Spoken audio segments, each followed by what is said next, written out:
देखिए तमाम अतिथि हमारे साथ लगातार बने हुए हैं। मनीष जी, क्या लगता है इस बजट को देखें तो ऑल ओवर आपको क्या समझ में आता है? ठीक है जी, ठीक है। ये जो बजट है ये हाथी के दांत दिखाने के हैं और बताने के कुछ और है, खाने के कुछ और है। क्योंकि जब हम देखते हैं कि स्टैंडर्ड डिडक्शन बढ़ाया गया, लेकिन किसमें? न्यू टैक्स रिजिम में। ओल्ड टैक्स रिजिम में कुछ भी नहीं किया गया।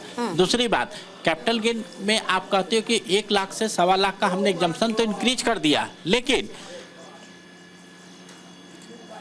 हाँ, जैसे ही आप कहते हैं कि कैपिटल गेन का एग्जम्पशन हमने 1 लाख से 1.25 लाख किया, वहीं पर आपने लॉन्ग टर्म कैपिटल गेन को 10% जो टैक्स लगता था उसको 12.5% कर दिया गया।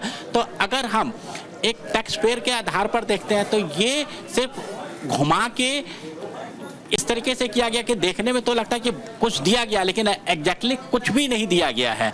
लेकिन अगर हम ओवरऑल बजट की बात करें तो मैन्युफैक्चरिंग सेक्टर, एजुकेशन सेक्टर और टूरिज्म सेक्टर, जहां पर काफ़ी निवेश का प्रावधान किया गया है और बोला गया है कि हम इन सेक्टर को हम पैसा देंगे और विकसित भारत की ओर अग्रसर होंगे। तो ओवरऑल बजट बहुत अच्छा है, लेकिन टैक्स पेयर के लिए ये एक झुनझुना से ज़्यादा कुछ भी नहीं है।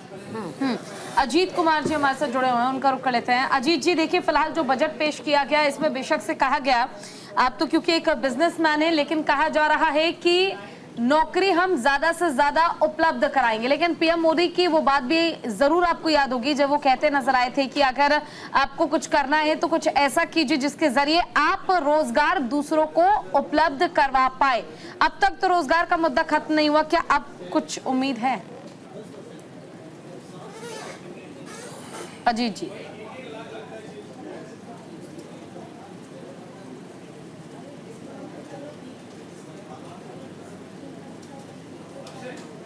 आप तक आवाज पहुंच पा रही है? चलिए अनम्यूट करने की कोशिश कीजिए अजय जी। अजय जी, आपके पास रुख कर लेते हैं। क्या लगता है आपको, ये लोक लुभावन बजट जरूर कहा गया, मनीष जी जैसे कह रहे थे कि हाथी के दांत खाने की ओर, दिखाने की ओर, ऑल ओवर हम जिक्र कर रहे हैं। सिर्फ आप टैक्स पेयर को मत देखिए, तमाम सिनेरियो पे, तमाम क्षेत्रों पे आप देखेंगे, उस लिहाज से बजट कितना मुफीद नजर आया? देखिए, कैपिटल मार्केट के हिसाब से अगर मैं बजट की बात करूं तो बहुत नेगेटिव है उसके लिए। जहां पर जो लॉन्ग टर्म कैपिटल गेन है 10% देते थे, आज वो 12.5% कर दिया गया है। और शॉर्ट टर्म कैपिटल गेन जो 1 साल से कब की जो सेल परचेज पे होता है उस पर जो 15% था उसको 20% कर दिया गया है। एक अभी हाल ही में देखा हो कि सेबी की जो चेयरपर्सन वो काफ़ी दिन से चर्चा कर रहे हैं कि जो फ्यूचर एंड ऑप्शंस में जो ट्रेडिंग होती है उसमें कहीं ना कहीं रिटेल इन्वेस्टर घुस रहा है वो, और वो उसमें क्या है कि पैसे वो लूज़ कर रहे हैं। क्योंकि एक उनका स्टेटमेंट आया था कि 100 में से 9 लोग पैसा कमा रहे हैं और 91 लोग पैसा गंवा रहे हैं। तो वो 91 कौन है? वो ऐसे हैं जो कि रिटेल इन्वेस्टर्स हैं या जो नौकरी पेशा वाले हैं जिनके पास फुल टाइम नहीं है समय लगाने के लिए, तो वो नुकसान कर रहे थे। तो उसमें जो शॉर्ट एसटीटी लगती है, सिक्योरिटी ट्रांजैक्शन टैक्स, उसको भी बढ़ाकर 0.1% से 0.2% कर दिया गया है।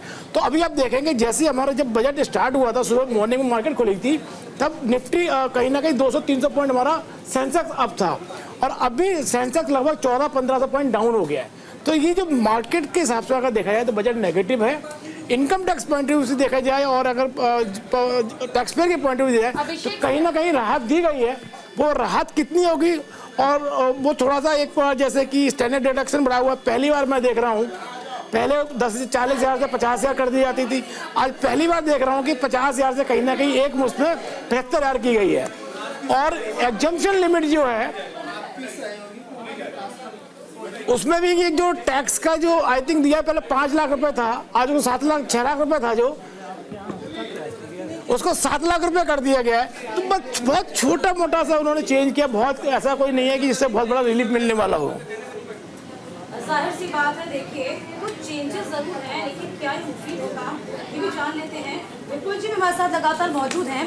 विपुल जी जो कि असिस्टेंट प्रोफेसर हैं दिल्ली विश्वविद्यालय से। विपुल जी, आपके नजरिए से ये बजट जो है क्या फायदे का सौदा है? क्या आम जनता के लिए, मिडिल क्लास के लिए ये बजट मुफीद है? जी निश्चित तौर पे सीधे शब्दों में तो ये नहीं कहा जा सकता है कि बजट आम जनता के लिए पूरी तरह से मुफीद है, पर कुछ बदलाव जो और कुछ घोषणाएं हुई हैं उसको लेकर के माना जा सकता है कि थोड़ा मिला जुला मिश्रित रूप में ये बजट सामने आया है। हायर एजुकेशन को लेकर के अगर बात करें तो थोड़ा पॉजिटिव बात ये आई है कि छात्रों को 10 लाख तक लोन देने के लिए घोषणा किया है वित्त मंत्री ने, और उसके साथ ई वाउचर देकर के 3% तक ब्याज कम करेंगी। दूसरे मुद्दों को देखा जाए तो मान लीजिए कि आप किसानों को टच नहीं करते हैं, यहाँ निराशा हो रही है। इस स्वास्थ्य के मामले में ऐसी उम्मीद की जा रही थी कि कोई घोषणा होगी, नई घोषणा होगी, वो नहीं होती है।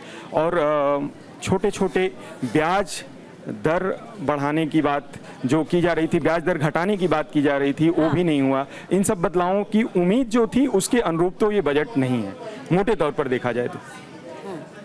इस बीच एक बड़ी खबर आ रही है, वो बता देते हैं। बजट के बाद शेयर बाजार में भारी गिरावट दर्ज की गई है। सेंसेक्स में 700 अंकों की गिरावट दर्ज की गई है। तो ये इस वक्त की बड़ी और अहम जानकारी। बजट के बाद शेयर बाजार में भारी गिरावट, सेंसेक्स में 500 अंकों की गिरावट दर्ज की गई है। तो आज बजट पेश किया गया है। बजट पेश होने के साथ ही निफ्टी में 170 अंकों की गिरावट दर्ज की गई है। बजट के बाद शेयर बाजार में भारी गिरावट। मनीष गुप्ता जी हमारे साथ जुड़े हुए हैं, सीए हैं। मनीष जी, आपका रुख करते हुए देखिए, बजट तो पेश कर दिया गया, लेकिन जिस तरह से तमाम जो हमारे गेस्ट हमारे साथ जुड़े हुए हैं उनका ये कहना है कि हाथी के जो दांत दिखाने के अलग हैं, खाने के अलग। कुछ ऐसा ही बजट इस बार पेश किया गया है और अब देखिए शेयर बाजार में भी बजट के बाद ठीक गिरावट दर्ज की जा रही है। क्या कहेंगे आप? देखिए, हाथी के दांत वाला एग्जाम्पल नहीं, जैसे शेर के दांत थे वैसे ही शेर के दांत हैं। पिछले 10 बजट से मोदी सरकार ने मिडिल क्लास को कुछ नहीं दिया और देना भी नहीं है, क्योंकि फाइनेंशियल डिसिप्लिन पर ही मोदी सरकार का जोर है। कहीं न कहीं पिछड़ों को, दलितों को, गरीबों को ऊपर उठाने की योजना पर काम करना है, देश का विकास पर काम करना है। इसलिए उस सारी जिम्मेदारी टैक्स पेयर पर रखी गई है। इसलिए टैक्स पेयर को 10-10 साल पुराने टैक्स स्लैब में चेंज न होने के बावजूद कोई भी राहत नहीं दी गई है। मामूली सी राहत देने के बाद तो हम ये समझ सकते हैं कि भले ही टैक्स पेयर के लिए बजट अच्छा हो या ना हो, लेकिन जिस सेक्टर के लिए काम हो रहा है, एजुकेशन के लिए काम हो रहा है, के लिए काम हो रहा है, उनके लिए तो मनीष जी, टैक्स स्लैबर्स को जो है उनको भी तो कहीं ना कहीं राहत चाहिए होती ना, आपको नहीं लगता? आप कह रहे हैं ठीक है, लोक लुभावने मानते हैं या जैसा भी आप समझ पा रहे हैं, लेकिन सर आप ये समझाइए, क्योंकि हमारी कोशिश यही रहती है कि हम बहुत साधारण शब्दों में तमाम बजट को समझा पाए। टैक्स को लेकर क्या राहत मिली हुई है, क्या आगे जनता करेगी, किस तरीके से उसको डिवाइड किया गया, क्या बेनिफिट, ये समझाइए बस आप।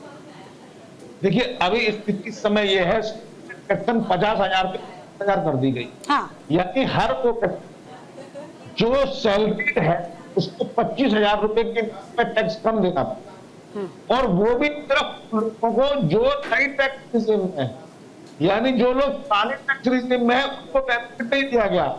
इशारा साफ है, सरकार ये कहना चाहती है कि आप के टैक्स सुधारों के हिसाब से चलिए, यानी पुराने रिजीम को छोड़कर आगे बढ़िए। मैं कहता हूँ आने वाले समय में टैक्स सुधार ऐसे ही चलेंगे, पुराने टैक्स रिजीम को बंद करना पड़ेगा। क्या मतलब क्या? चलिए, राजेश जी भी हमारे साथ मौजूद है, उनकी प्रतिक्रिया लेना भी बहुत जरूरी हो जाता है। राजेश जी, क्या लगता है इस बजट को देखकर, चूंकि पूरा बजट आपने देखा, क्या लगता है? ऑल ओवर देख लीजिए इस बजट को। देखिए, ये 7वां बजट है, इनके 7वां बजट देख लीजिए, और इनके जो सीतारमण जी के हस्बैंड के इंटरव्यू देख लीजिए। वो खुद कहते हैं अर्थशास्त्री नहीं है, जबरदस्ती बैठा दिया है सीट पे। तो देखिए, भारतीय जनता पार्टी में बहुत लोग हैं, विद्वान लोग भी हैं, ऐसा नहीं है, अर्थशास्त्र के जानकार हैं। जब उन्होंने, पत्रकारों ने मनमोहन सिंह वित्त मंत्री थे और सीतारमण जी की तुलना करी, तो उनके हस्बैंड ने नहीं कही कि मनमोहन सिंह जैसा वित्त मंत्री तो होना ही मुश्किल है देश के लिए। तो देखिए, लोगों को उम्मीद थी, मेरे बहुत सारे मित्र हैं, व्यापारी मित्र हैं, उन्होंने मार्केट में भी पैसा लगा रखा था, और आज उनको उम्मीद थी क्या हमारा पैसा बढ़ेगा, और डूब गए लोग। तो ऐसे ही ये आपने इलेक्शन से पहले भी देखा होगा, जो हमारे गृह मंत्री जी हैं उनने भी कहा लोगों को पैसा लगाओ, और देश के प्रधानमंत्री ने भी कहा 30-40 लाख करोड़ रुपए डुबो दिए।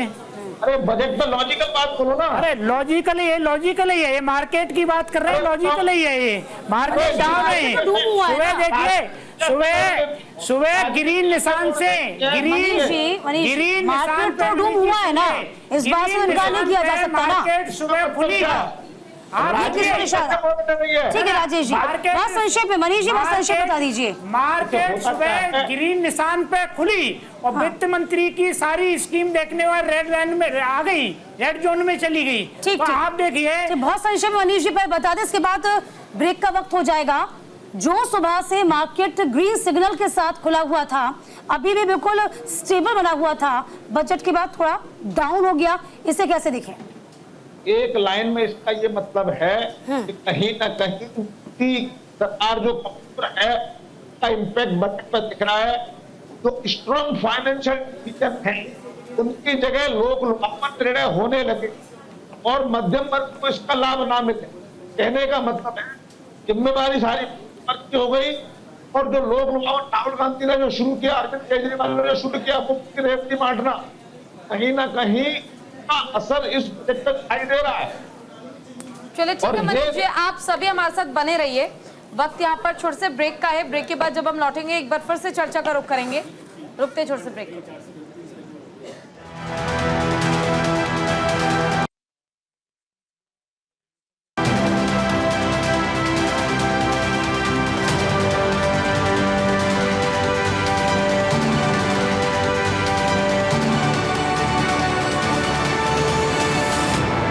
और ब्रेक के बाद एक बार फिर से स्वागत आप सभी का। 2024-25 का बजट पेश कर दिया गया है और बजट पेश करने के साथ ही कई सौगात तो दिए गए, लेकिन इन सौगात से राहत की जो उम्मीद थी वो राहत अभी फिलहाल इतनी नहीं मिल पाई। हमारे साथ हमारे गेस्ट लगातार जुड़े हुए हैं। राजेश जी का रुख कर लेते हैं। राजेश जी, वापस से आपकी तरफ आते हुए देखिए, मनीष जी काउंटर तो कर रहे थे, लेकिन आपके भी कई सवाल थे, और सवाल ये कि अगर ग्राउंड जीरो पर जो तमाम बिजनेसमैन है उन्हें किसी तरह की कोई राहत नहीं है, इस तरीके का आपका कहना है। शेयर बाजार भी डाउन हो चुका है, ये भी एक बहुत बड़ा सवाल है। देखिए, शेयर मार्केट के साथ साथ आप खाने पीने की चीजें ले लीजिए, आलू टमाटर से ले लीजिए। वो कुछ दिन पहले वो 10 रुपए किलो थे, आज 100 रुपए किलो टमाटर बिक रहे हैं। तो इन्होंने एक जो स्टोरिंग की लिमिट थी, कांग्रेस ने एक लिमिट लगा कि व्यापारी इतना स्टोर कर सकता है, वो लिमिट इनने हटा दी। सिर्फ दो व्यापारियों के लिए देश के लिए काम कर रहे हैं। और ऐसे ही अभी बिहार के लिए जो 41,000 करोड़ रुपए की जो घोषणा करी है, एक बहुत बड़ी सभा में प्रधानमंत्री ने खुद जाके वहां कहा था बिहार के लिए 10,000 करोड़, 20,000 करोड़, 40,000 करोड़, 80,000 करोड़, 1 लाख करोड़, 1.25 लाख करोड़ दिया नहीं, 1 रुपया भी आज तक दिया। तो आप ये बड़ी बड़ी बातें करके देखिए, हमारे हाथ में सर नहीं है, लेकिन वहाँ सरकार के हाथ में दे देते हैं, लोगों को हाथ में दे देते हैं। कौन सा 1 रुपया जो बोली लगाई उसमें कौन सा 1 रुपया दिया? 1 रुपया दिया, बताइए ना। ये आपके दादा परदादा का पैसा नहीं है, समझिए। ये देश को बताइए, आप बताइए देश को कौन सा दिया? देश जानना चाह रहा है, देश जानना चाह रहा है। आपकी निजी संपत्ति नहीं है, देश की संपत्ति है। बताइए आप कब दिया? बिहार सरकार को कब दिया?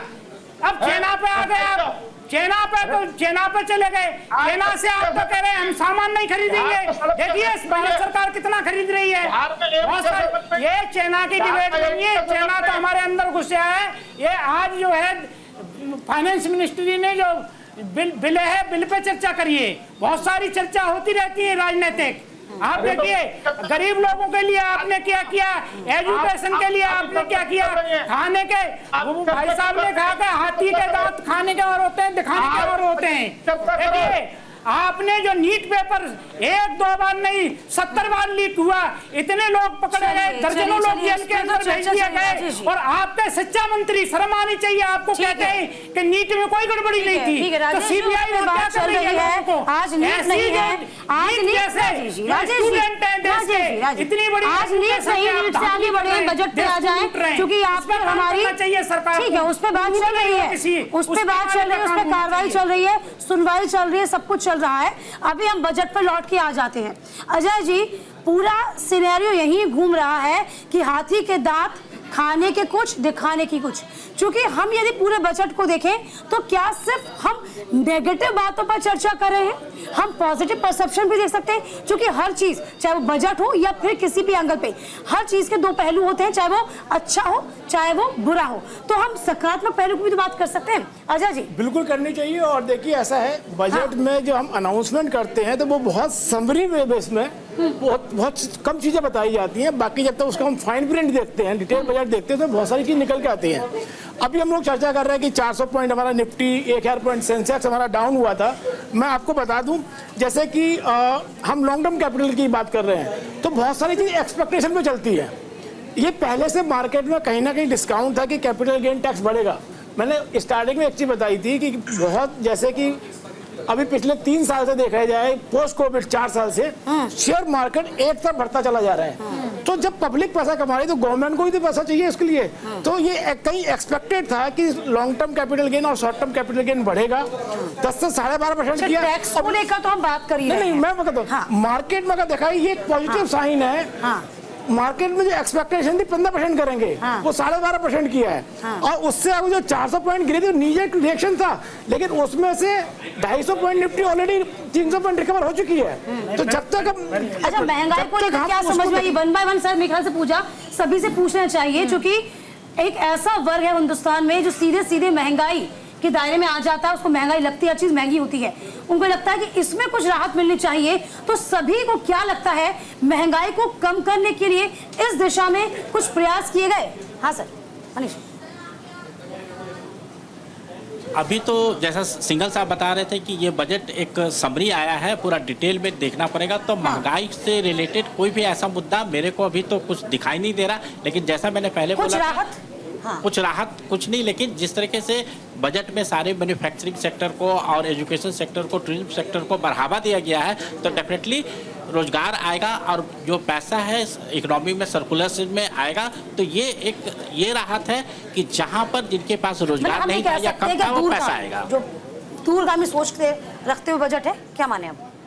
जी, मेरा मानना है कि मुझे लगता है कि कोई ठोस प्रयास तो नहीं किया गया है महंगाई कम करने का। दूसरी बात ये कि देखना ये चाहिए कि महंगाई इस तरफ से बढ़ रही है, लगातार बढ़ती जा रही है। पिछले 10 साल से टैक्स पेयर्स के लिए कोई राहत आप नहीं दे रहे हैं। तो किस तरीके से आप 10 साल पहले जिन सामानों को खरीद रहे होते हैं, मार्केट से जो चीज़ें ले रहे होते हैं, आज 10 साल बाद उसकी मूल्य क्या है और उसका टैक्स देने का कोई मतलब उसमें वृद्धि नहीं की गई है। तो ये कहीं ना कहीं राहत तो इन सब प्रावधानों के साथ होता है ना। तो मुझे नहीं लगता कि कोई बड़ा प्रयास सरकार द्वारा किया गया है या वित्त मंत्री ने ऐसा कोई प्रावधान तो करते हुए दिख नहीं रही है।